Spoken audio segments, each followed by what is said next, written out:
Assalamualaikum warahmatullahi wabarakatuh. Shalom, Om Swastiastu, Namo Buddhaya, salam kebajikan.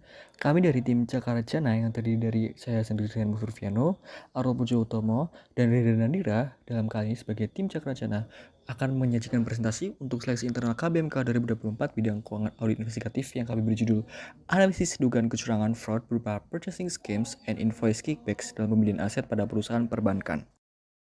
Adapun latar belakang dalam kepenulisan ini, yang pertama terjadi penurunan indeks perilaku anti korupsi pada tahun 2022 ke 2023, di mana semula 3,93 menjadi 3,92. Nah, hal ini menyebabkan masyarakat berperilaku semakin permisif terhadap korupsi. Hal ini dibarengi dengan terjadinya peningkatan korupsi yang ada di Indonesia. Selanjutnya, korupsi juga merambah pada berbagai instansi, mulai dari instansi swasta maupun instansi pemerintahan. Nah, indikasi kasus korupsi di instansi swasta juga terjadi pada sebuah perusahaan nasional yang bergerak di bidang perbankan keuangan, di mana mereka melakukan pembelian tidak sesuai dengan vendor yang telah ada di pedoman perusahaan. Berikut merupakan rumusan masalah yang kami kutip dalam 3 poin sebagaimana terlampir. Dalam minicase ini, penulis akan meneliti mengenai kasus fraud yang terjadi dalam proses pembelian aset tetap pada salah satu cabang perusahaan perbankan keuangan. Untuk mempertajam analisis kasus, penulis menggunakan pendekatan 5W2H dengan dukungan teori sebagai pembuktian atas kecurigaan terjadinya fraud sebagai berikut. Yang pertama terkait dengan WHOT. Menurut analisis dari Fraud Tree Theory, tindakan kecurangan tersebut dapat dikatakan sebagai bagian dari korupsi or corruptions yang dispesifikasikan ke dalam poin purchasing schemes dan invoice kickbacks.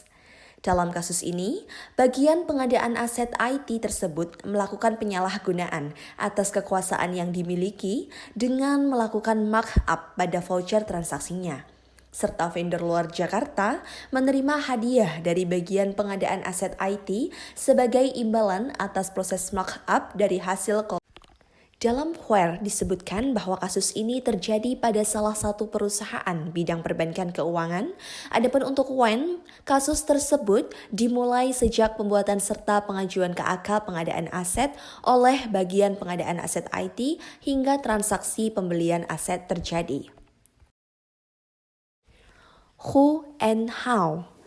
Dalam proses pembuatan dokumen pengajuan serta KAK pembelian aset, pihak yang bersangkutan adalah bagian operasional IT, bagian pengadaan aset IT, direktur IT, bagian keuangan dan manajemen aset, serta direktur keuangan. Adapun pada proses pembelian aset, pihak tambahan yang terlibat adalah vendor luar Jakarta. Lantas kerugian perusahaan yang ditimbulkan atas tindakan fraud yang telah terjadi adalah signifikan, sebesar selisih nilai nominal yang tercantum dalam voucher transaksi pembelian dengan standar satuan harga yang terdapat dalam pedoman pembelian perusahaan. Pembayaran. Berikut merupakan ikhtisar dari informasi penting yang terdapat dalam kasus ini dan relevansi dan audit investigatif. Yang pertama, yakni terkait transaksi pembelian hard drive oleh divisi IT.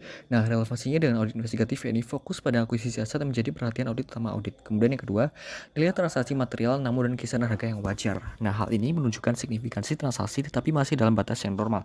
Kemudian yang ketiga, hanya boleh menggunakan produk dari perusahaan yang multinasional saja. Hal ini mengindikasikan bahwa perusahaan menetapkan standar penggunaan produk untuk keamanan dan kualitas. Kemudian yang keempat, alamat vendor di area residensial yang di luar Jakarta. Hal ini menyebabkan potensi ketidaksesuaian dengan pedoman dan risiko keamanan yang tinggi. Yang kelima, perusahaan ini hanya memiliki distributor utama di Jakarta Pusat sehingga indikasi ketidaksesuaian dengan jaringan distribusi yang diketahui dalam soal. Kemudian yang keenam, kecurigaan adanya pelanggaran kebijakan dan kecurangan. Yang hal ini menyeratkan kemungkinan tidak sesuai dengan pedoman dan risiko fraud yang ada. Kemudian yang ketujuh, potensi risiko terkait keabsahan transaksi menandakan adanya keraguan terhadap legitimasi transaksi itu sendiri. Dan yang terakhir, kaitan dengan standar keamanan yang ditetapkan mempertanyakan pemenuhan standar keamanan yang diharapkan oleh perusahaan ini. Informasi-informasi di atas menyoroti aspek-aspek kunci yang perlu diperhatikan dalam audit investigatif pada siklus akuisisi dan pembayaran. Pada tabel di atas, setiap informasi memiliki relevansi dengan prosedur audit investigatif dan tindakannya pada potensi ketidaksesuaian, risiko keamanan, dan potensi kecurangan dalam transaksi pembelian aset oleh divisi IT.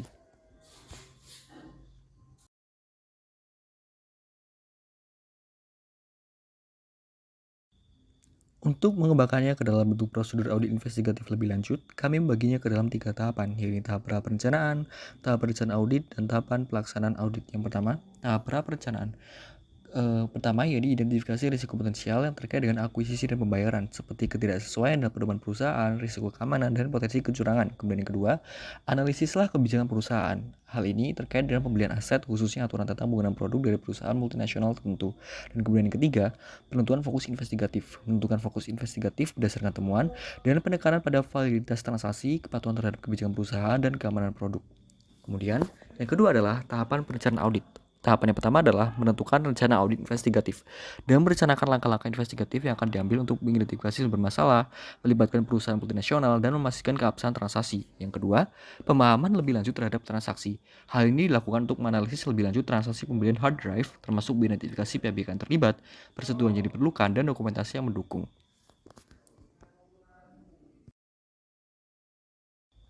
Kemudian tidak lanjut dengan prosedur audit investigatif bagian kedua ini untuk melanjutkan tahapan pelaksanaan audit, yakni yang pertama, melakukan wawancara dengan pihak yang terkait, melakukan wawancara dengan pihak-pihak yang terlibat dalam transaksi termasuk divisi IT, pihak pengadaan, dan pihak vendor untuk mendapatkan pemahaman yang lebih dalam. Rincian pertanyaan wawancara terdapat dalam lampiran paper kami. Kemudian yang kedua, verifikasi dokumen dan alamat vendor, melakukan verifikasi dokumen transaksi, dan menyelidiki alamat vendor di area residensial, dan penekanan pada keabsahan dokumen dan kepatuhan terhadap pedoman perusahaan. Dan yang ketiga, analisis jaringan distribusi untuk menginvestigasi lebih lanjut jaringan distribusi perusahaan multinasional untuk memverifikasi apakah vendor tersebut benar-benar merupakan distributor resmi perusahaan tersebut. Pelaksanaan audit investigatif kali ini berkaitan erat dengan transaksi dan akun pada siklus acquisition and payment. Berikut merupakan prosedur untuk mencapai pemahaman atas internal control and test of control. Sang auditor dapat mengevaluasi apakah pengawasan dari segala transaksi dalam siklus ini telah berjalan efektif atau belum. Yang pertama, memahami pengendali internal dengan meninjau kebijakan dan prosedur, meninjau pengendali sistem. Dan kemudian yang kedua, yakni terkait evaluasi efektivitas pengendalian dengan menilai efektivitas operasional serta mengidentifikasi kelemahan pengendalian. Dan yang terakhir, memastikan keakuratan transaksi dengan melakukan uji substansi, melakukan pengujian substansi pada transaksi terpilih untuk independen, verifikasi akurasi, kelengkapan, dan keabsahannya. Transaksi ini seperti pembelian aset IT dan invoice dari vendor luar Jakarta. Dan yang kemudian, untuk analisis anomali, identifikasi anomali dalam data transaksi dan selidiki pola atau ketidaksesuaian yang tidak biasa, seperti alamat vendor yang tidak sesuai, distributor di luar wilayah tidak diketahui, otorisasi yang tidak sesuai, invoice dari vendor yang tidak sesuai pedoman, ketidaksesuaian antara kebijakan perusahaan dan tindakan divisi IT, dan ketidaksesuaian antara KAK, pengadaan, dan invoice.